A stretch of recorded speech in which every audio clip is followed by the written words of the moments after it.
بسم اللہ الرحمن الرحیم۔ ناظرین، اسلامی ہیروز کی دوسری قسط کے ساتھ میں طاہر ریاض حاضر خدمت ہوں۔ آج ہم جس ہیرو کا ذکر کرنے جا رہے ہیں ان کا نام عمر، والد کا نام خطاب، کنیت ابو الحفظ اور لقب فاروق ہے، رضی اللہ تعالی عنہ۔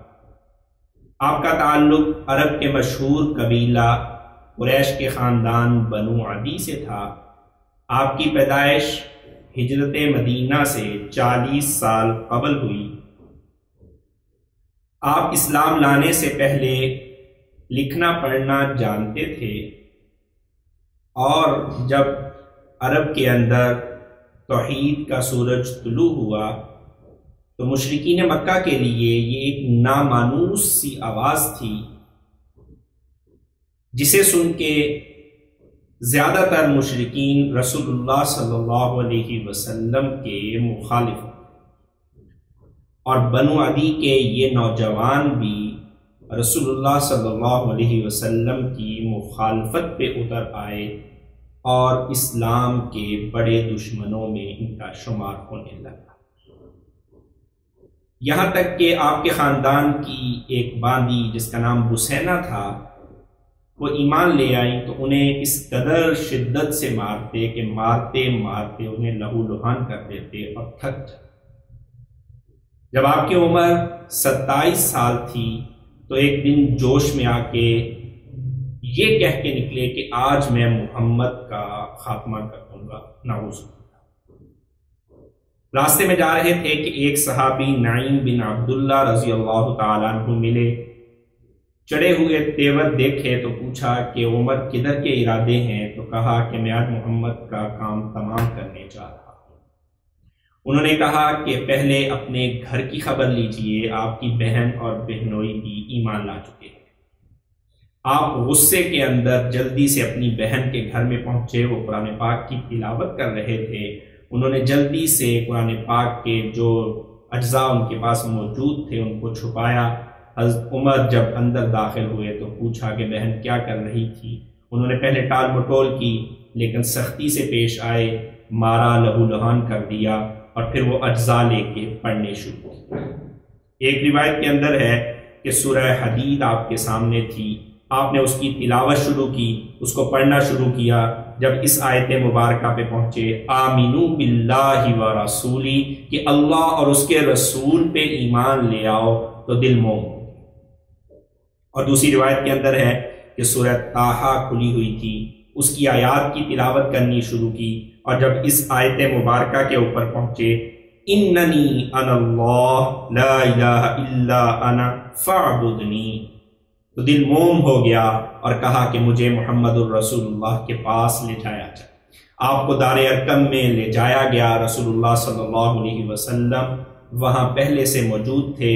حضرات صحابہ اکرام رضی اللہ تعالی عنہم اجمعین جو وہاں بیٹھے ہوئے تھے، جب انہوں نے دیکھا کہ عمر اپنے گردن میں تلوار کو لٹکائے ہوئے آ رہے ہیں تو گھبرا گئے۔ سیدنا حمزہ رضی اللہ تعالی عنہ نے کہا کہ عمر کو آنے دو، اگر تو نیک ارادے سے آیا ہوا تو ہم ان کو خوش آمدید کہتے ہیں، ورنہ آج اس کی تلوار سے ہی اس کا کام تمام کر دوں گا۔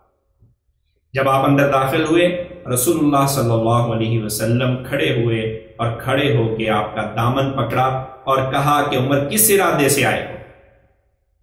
یہ جلالی انداز رسول اللہ صلی اللہ علیہ وسلم کا جب کانوں میں یہ آواز پڑی تو فوراً سے کہنے لگے کہ یا رسول اللہ، آپ کی غلامی اختیار کرنے کے لیے آیا ہوں، لا الہ الا اللہ محمد الرسول اللہ پڑھنا چاہتا ہوں۔ اور نبی کریم صلی اللہ علیہ وسلم نے زور سے اللہ اکبر کا نعرہ بلند کیا، روایات میں ہے، جس کی وجہ سے مکہ کی ساری پہاڑیوں میں یہ آواز گونج ہے۔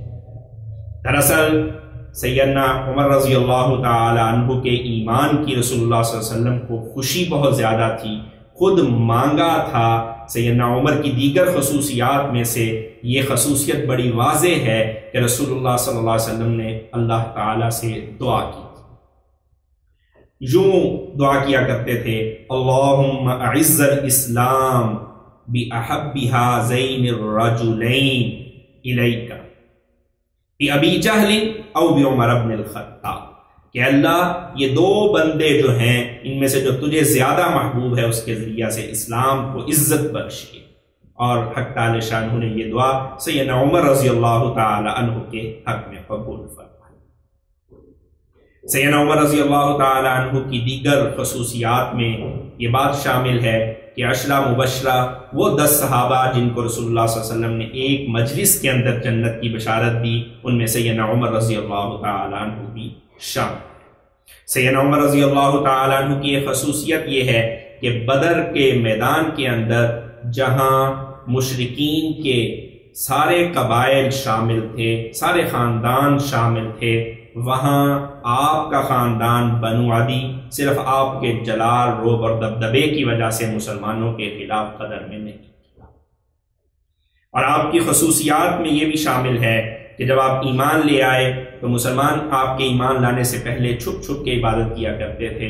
سیدنا عمر فاروق رضی اللہ تعالیٰ عنہ نے علی الاعلان بیت اللہ کے اندر نماز ادا کی اور علی الاعلان عبادت کا آغاز کیا تو رسول اللہ صلی اللہ علیہ وسلم نے فرمایا کہ یہ فاروق ہے حق اور باطل کے درمیان آج فرق کرنا. اور آپ کے کارنامے بے شمار ہیں. ان کارناموں کے اندر سیدنا ابوبکر صدیق رضی اللہ تعالیٰ عنہ کے دور میں جو فتوحات کا سلسلہ شروع ہوا تھا، عراق اور شام کے چند ابتدائی علاقے فتح کیے گئے تھے، آپ کے دور کے اندر سیدنا عمر رضی اللہ تعالیٰ عنہ کے دور میں یہ وسیع علاقے عراق اور شام کے فتح ہوتے چلے گئے اور مصر کے بھی علاقے فتح ہوئے، یہاں تک کہ 22 لاکھ مربع میل کا علاقہ آپ کی زیر سلطنت آ کے.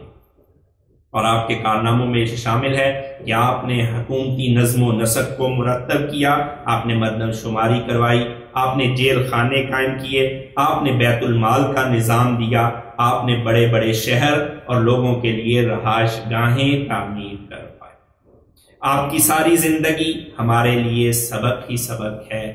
ایک سبق جو عرض کرنا چاہتا ہوں وہ یہ ہے کہ سیدنا عمر فاروق رضی اللہ تعالیٰ عنہ کی زندگی سے ہمیں یہ معلوم پڑتا ہے کہ انسان کو اپنے جذبات، وہ کتنے ہی زیادہ ابھرتے ہوئے جذبات کیوں نہ ہوں، نوجوانوں کے لیے یہ بڑا سبق ہے کہ جب اسلام کی جو تعلیم ہمارے سامنے آ جائے گی اس کے بعد ہم اپنے جذبات کو نہیں دیکھیں گے بلکہ اللہ اور اس کے رسول صلی اللہ علیہ وسلم کے حکم کو دیکھیں گے. چنانچہ صلح حدیبیہ کے موقع پہ جب رسول اللہ صلی اللہ علیہ وسلم مشرکین کی بہت ساری شرائط مان رہے تھے تو سیدنا عمر رضی اللہ تعالیٰ عنہ نے یہ کہا تھا کہ یا رسول اللہ کیا ہم حق پہ نہیں ہیں کہ ہم اتنا دب کے جو ہے وہ ان مشرکین کے ساتھ صلح کر رہے ہیں؟ تو رسول اللہ صلی اللہ علیہ وسلم نے فرمایا تھا بالکل حق کے اوپر ہیں، لیکن میں اللہ کا رسول ہوں، اللہ کے حکم کے مطابق چلتا ہوں، اس کے بغیر نہیں چلتا.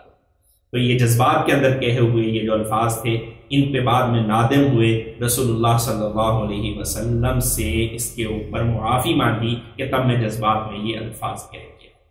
تو رسول اللہ صلی اللہ علیہ وسلم کی غلامی کو اختیار کرنے کے بعد اپنے سارے انسان کے جذبات وہ ختم ہو جانے چاہیے. اللہ اور اس کے رسول کی غلامی کے اندر انسان کو چلنا چاہیے. اللہ رب العزت ہمیں عمل کی توفیق عطا فرمائے. وآخر دعوانا الحمد للہ رب العالمین.